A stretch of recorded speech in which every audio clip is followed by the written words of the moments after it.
Kung lagi din kayo nag-order sa Shopee, gawin nyo to. Baka sakali makatulong.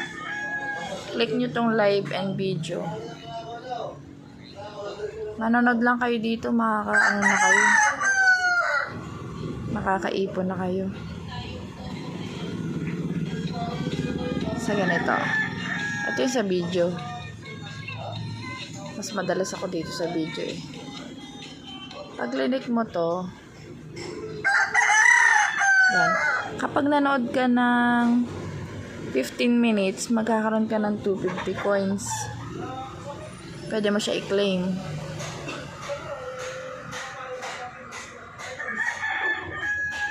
Tapos ito, nakaipon na ako ng 12.97. Pwede mo siyang i-claim.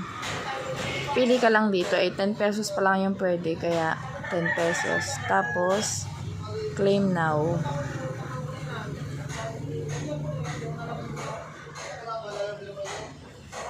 Papasok na yun dun sa ano mo.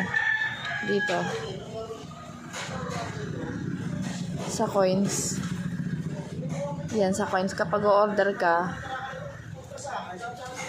madi-discount na rin yan sa'yo. Balik tayo dun. Sa live and video. Claim. Ito lang, watch mo lang.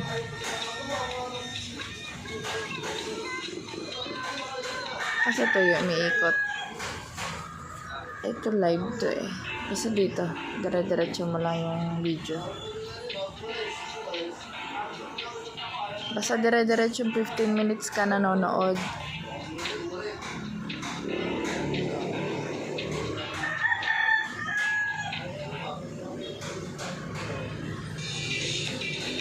Ito, 9, 8, 7, 6, 5, 4, 3, 2, 1. Yun. May point 10 ka na. Pwede mo na i-claim yan. Balik tayo dito. Try na ulit yung coins ko.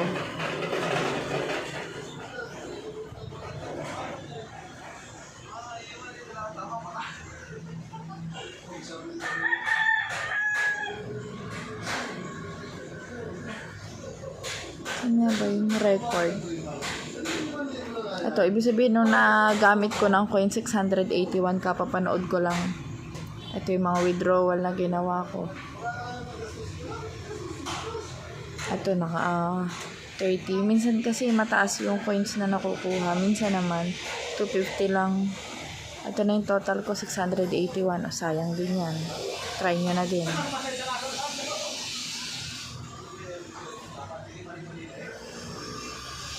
Tuloy-tuloy lang panonood.